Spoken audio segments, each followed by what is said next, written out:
karma. Kata yang kayaknya udah sering banget kita dengar ya. Tapi apa sih itu sebenarnya? Apakah ini cuma soal takdir yang nggak bisa diubah? Atau jangan-jangan ini adalah sebuah hukum sebab akibat yang sebetulnya bisa kita pahami, bahkan kita navigasi sendiri? Nah, dalam pembahasan kali ini, kita akan coba bedah bareng-bareng prinsip-prinsip dasarnya. Biar yang tadinya misterius, jadi lebih jelas. Yuk kita mulai. Coba deh kita renungin sebentar. Semua yang kita lakuin hari ini, ya setiap kata yang keluar dari mulut kita, setiap perbuatan kita, bahkan yang paling sepele sekalipun, apa itu semua langsung hilang aja gitu? Lenyap tanpa bekas? Atau jangan-jangan semua itu justru ninggalin jejak, menciptakan semacam riak yang cepat atau lambat bakal balik lagi ke kita? Gimana kalau kita lihat dari sudut pandang lain? Gimana kalau setiap tindakan dan bahkan setiap niat di baliknya itu ibarat sebuah benih yang kita tanam. Sebuah benih buat masa depan kita sendiri. Benih yang suatu saat nanti, mau nggak mau, pasti akan tumbuh dan berbuah. Nah, metafora sederhana ini bakal jadi kunci kita buat ngebuka pemahaman tentang karma. Oke, kita masuk ke bagian pertama, hukum benih. Jadi, kita mulai dari dasarnya dulu ya. Coba deh kita singkirin dulu bayangan tentang semacam hakim langit yang ngawasin kita dari atas. Anggap aja karma ini tuh kayak hukum gravitasi, sebuah hukum alam yang universal dan netral, murni tentang sebab dan akibat. Itu aja. Dan konsep ini bukan hal baru loh, udah ada dari ribuan tahun yang lalu. Coba kita dengerin kutipan dari Samyutta Nikaya ini. Sesuai dengan benih yang ditanam, demikianlah buah yang akan dipetik. Taburkanlah benih, dan engkau yang akan merasakan buah daripadanya. Dengerin deh, dalam banget San, intinya jelas banget. Tindakan kita itu benih. Apa yang kita tanam, yaitu yang bakal kita tuai. Simple, tapi implikasinya luar biasa. Oke, sekarang kita udah punya pegangan nih, metafora benih. Sekarang, yuk kita bedah lebih dalam lagi. Apa sih sebenarnya karma itu? Apa yang dihitung sebagai karma? Nah, ini dia kuncinya. Ini yang paling penting. Ternyata karma itu bukan cuma soal tindakan fisik, bukan cuma apa yang kelihatan. Jantungnya karma itu justru ada di niat, atau dalam bahasa aslinya, cetana. Maksudnya, dorongan sadar di balik setiap perbuatan kita. Inilah yang jadi penentu kualitas benih yang kita tanam. Apakah benihnya bagus atau justru sebaliknya?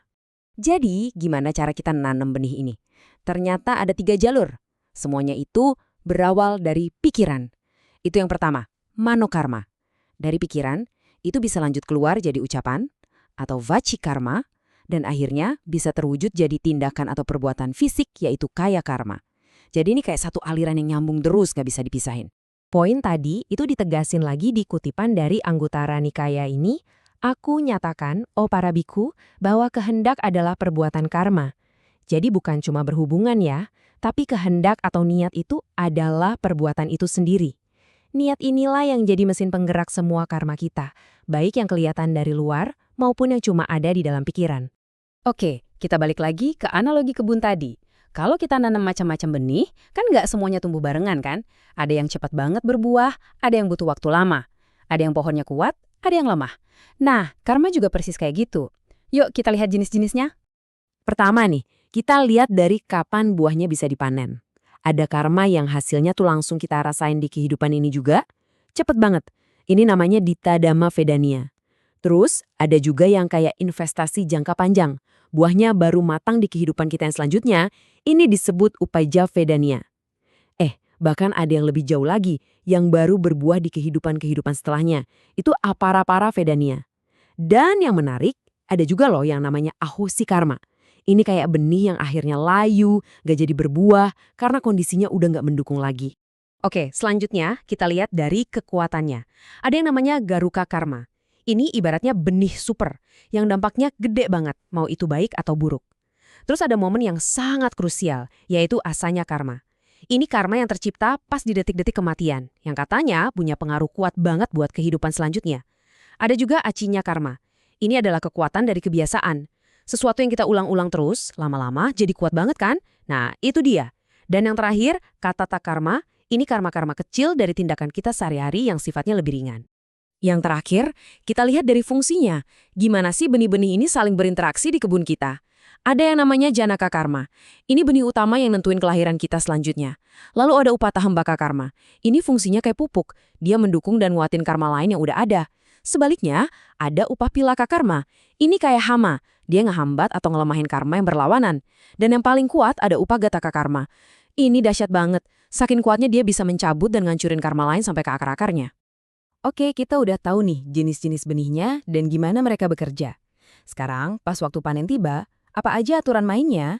Nah, ternyata ada beberapa prinsip dasar yang sifatnya mutlak, nggak bisa ditawar-tawar. Ada 4 aturan panen yang nggak bisa diganggu-gugat. Pertama, hasil panennya itu bakal selalu sesuai sama kualitas benihnya.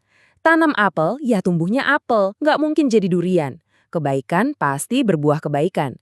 Kedua, panen itu pasti datang, walaupun kita nggak pernah tahu kapan persisnya. Ketiga, dan ini yang paling penting ya, kita sendiri yang bertanggung jawab penuh atas kebun kita. Nggak ada orang lain.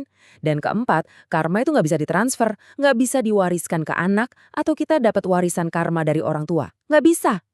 Prinsip tanggung jawab pribadi ini ditekankan banget di kutipan dari Majjhima Nikaya. Semua makhluk adalah pemilik karmanya sendiri, pewaris karmanya. Karma apapun yang mereka lakukan, baik atau buruk, itulah yang akan mereka warisi. Jelas banget kan? Kita adalah pemilik sekaligus pewaris tunggal dari semua tindakan kita. Jadi nggak ada tuh yang namanya nyalahin orang lain atau cari jalan pintas. Konsekuensinya, ya punya kita sendiri. Terus gimana sih bentuk buah dari benih-benih ini dalam kehidupan nyata kita? Gampang kok ngelihatnya. Benih-benih yang baik itu akan numbuhin rasa hormat, kepercayaan, dan kedamaian di sekitar kita.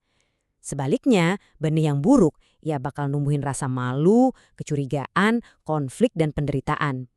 Ini bukan teori yang ngawang-ngawang loh. Ini adalah realitas yang bisa kita lihat dan kita rasain setiap hari. Oke, kita udah paham nih semua aturan mainnya. Pertanyaan terbesarnya sekarang, terus apa? Apa yang bisa kita lakukan dengan semua pengetahuan ini? Nah, disinilah letak kekuatan sesungguhnya dari pemahaman tentang karma.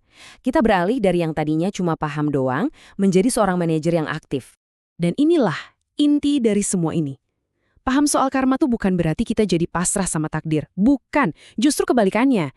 Ini adalah semacam deklarasi kemerdekaan kita. Kita ini adalah tukang kebun di taman kehidupan kita sendiri. Kita yang pegang benihnya dan kita punya kendali penuh buat milih benih mana yang mau kita tanam. Nah, sebagai tukang kebun yang baik, kita dibekali 2 alat utama. Yang pertama namanya sati atau kesadaran penuh. Ini adalah kemampuan kita untuk benar-benar sadar, benih apa nih yang lagi mau gue tanam sekarang. Alat kedua adalah panya atau kebijaksanaan. Ini adalah pengetahuan buat memahami benih A bakal jadi pohon A, benih B bakal jadi pohon B. Dengan 2 alat ini, kesadaran dan kebijaksanaan, kita bisa merawat kebun batin kita dengan jauh lebih baik. Jadi, pada akhirnya, semua penjelasan panjang lebar ini muaranya cuma ke satu titik. Saat ini, sekarang juga. Pilihan yang ada di depan kita, detik ini. Setiap pikiran yang melintas, setiap kata yang kita ucapkan, setiap perbuatan yang kita lakukan. Itu semua adalah benih yang sedang kita tanam. Detik ini juga. Jadi, pertanyaan terakhir untuk kita renungkan bersama. Benih apa yang akan kita pilih untuk ditanam hari ini?